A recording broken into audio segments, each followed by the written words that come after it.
Hello Libra, thank you for joining your reading today. I'm actually going to pull some cards to find out exactly what Spirit wants you to know today. Spirit, what's going on with the collective?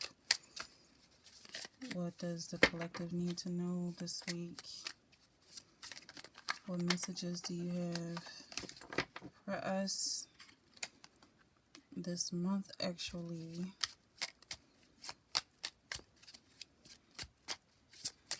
What messages do you want to share with the collective? Okay. Alright, so that's enough for this deck. So I feel like some people are watching you, but it's actually due to your own invitation. Like, I feel like you're kind of inviting demons at this point. Maybe you aren't aware. We're going to clarify this card here. This is something you've been doing all your life. So if you've been suffering all your life, I think we're getting down to the reasons why. Like, you're stressed, you can't relax. Spirit, what messages do you have for the collective?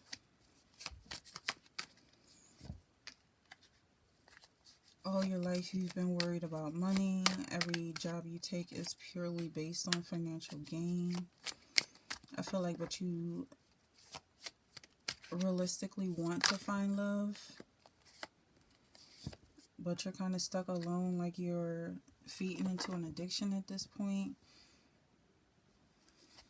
You've given up family for backbiters. Spirit, what's the message for this month for Libra? I feel like at some point you felt like it was a good idea, a good plan to go this route, but now you're starting to see that it's got you kind of cooped up and paranoid because people really like you, but you don't like them back. High Empress. What card is this clarifying? Alright, so you've traded in your relaxation for high self-esteem. Page of Pentacles. So despite you giving up love, you still feel broke at the end of the day. Like, it's like you don't want to be with somebody who isn't financially stable, but at the same time, you don't 100% feel stable.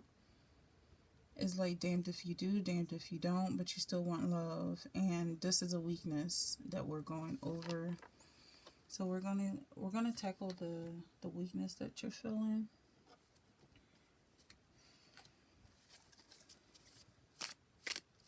With Three of Coins, like, where are we moving forward? Okay, so now that we have the issue, where do we go from here? I feel like you're not gonna have a choice at the end of the day. Whether it's love, whether it's a financial career choice or a career path, you've kind of used up all your options, turning your life over to Christ. If that's something you're interested in, it's always an offering, but at this point it's feeling like you don't have a choice but to get your life right. So a new perspective in life is you seeing yourself in God. So it's not something that you have to, yeah, you're definitely submitting to a higher power, but you're submitting to yourself ultimately, because that's how connected you are. So we have this Phoenix rising. It's your only opportunity to get out of this depression, this depressive state. You're going to be depressed and miserable forever unless you realize just how beautiful you are, exactly the way you are, flaws and all. Okay, so at no point can you ever excel above anyone. You can't be better than anybody. You can't look down on people. You don't want kids. They get on your nerves. You have the Wheel of Fortune card. It's like everybody has to be part of this plan. Everybody has to benefit in some way from your spirit, from your aura, because there may be some dark energy. Maybe you dabble with the dark magic at some point. just out of hatred towards your situation, and that's all forgiven. You know, everybody makes mistakes, but we're seeing that moving forward, you're really going to have to turn to the light. Yeah, we see the funeral home card is like, it's a life or death situation. It's time for you to be happy, like by any means. And the darkness that you feel coming is really like when you see something that makes you unhappy. It could be the smallest thing. It usually has something to do with other people's flaws, which is frankly none of your business, right? You don't have to worry about other people tripping and making mistakes and whatever they do that irritates you. Focus on yourself. Let them be sad and miserable, and then as soon as you feel your happiness, that paranoia is going to go away. The entire world is going to change. Matter of fact, they're going to start copying you. Like, oh, she's tending to her garden, let me go tend to my garden. Or, oh, she gets her hair done every 2 weeks and her nails are always done every 2 weeks, and she's always wearing pretty clothes and smiling and just looking nice overall. Let me do the same thing. Before you realize it, the whole neighborhood is going to be mimicking you. But don't get irritated by this, because basically you're lifting up the whole neighborhood. So you have Mother of Coins, and it's not just in your state, it's not just in your country, it's the world. And I feel like it goes beyond the world. So if you believe in a higher power, then it goes beyond this lower realm that you feel like you're stuck in, and you're really going to be able to relax first before you get your reward, your financial reward, because you will be rewarded. But right now you have to find love and joy in yourself.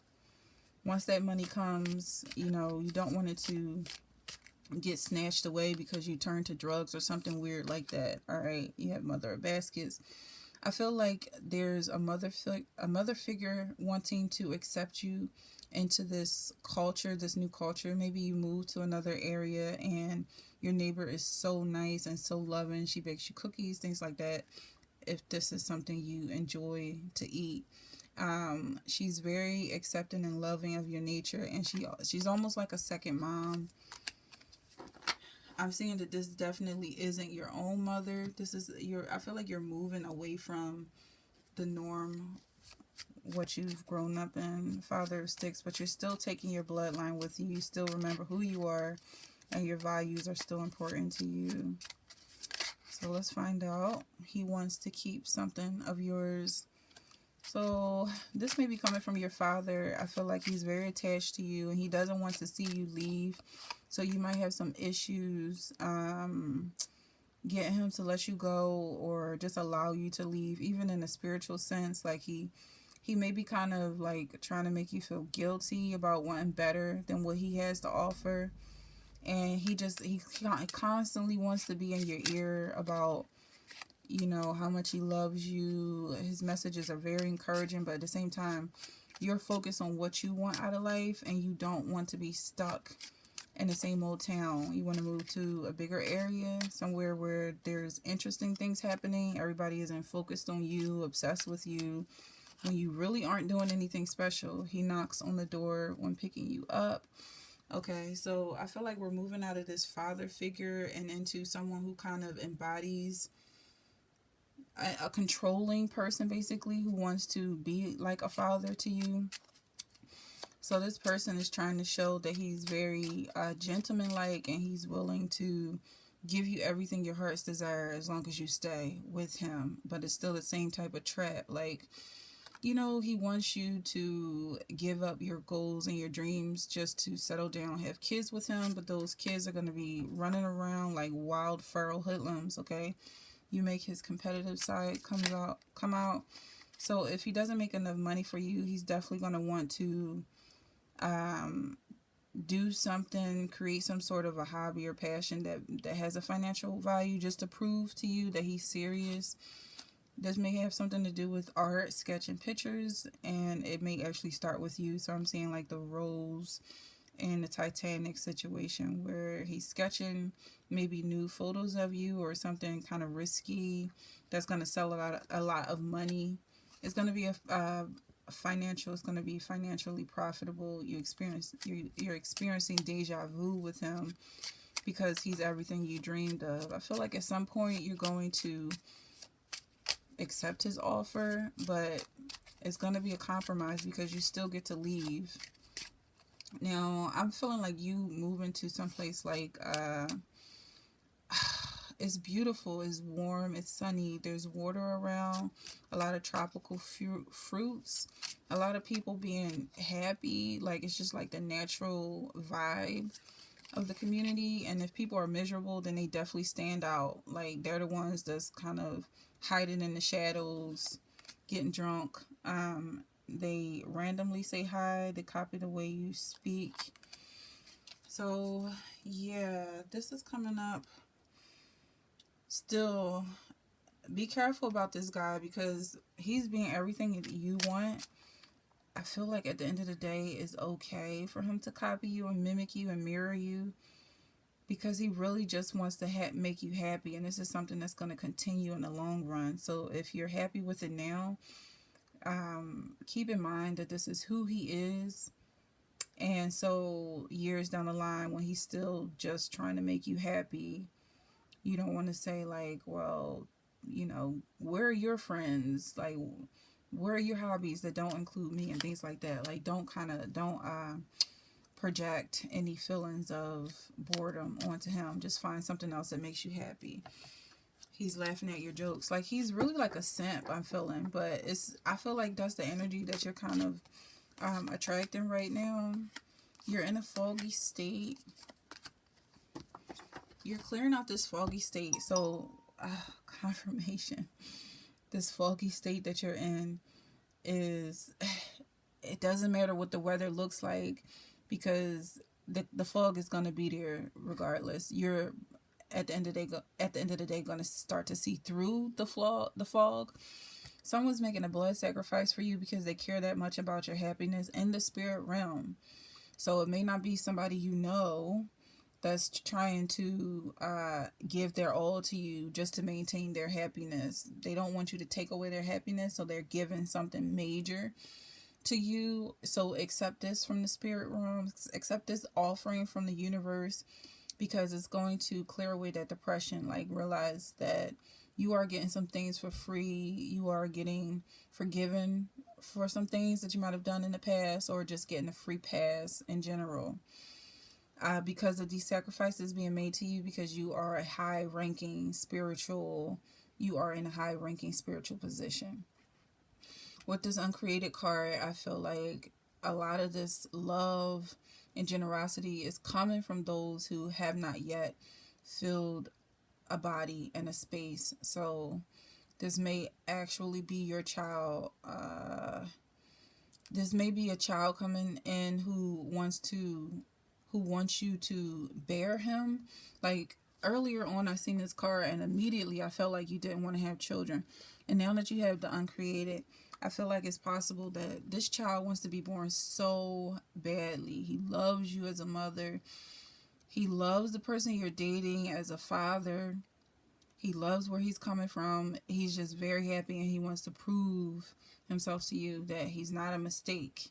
Okay, so if you do feel like this is something that resonates, just remember that there's nothing but love coming from this new soul who wants a life. You may even be ready to give birth in the summer. If this is not a physical child, then it's definitely a project that wants to be unleashed into the world. So the universe communicates in so many different ways, and this is just one of them. If this resonates and you made it this far, be sure to leave your comments in the comment section.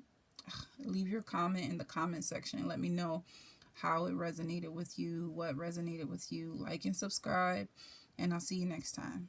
Thanks for watching.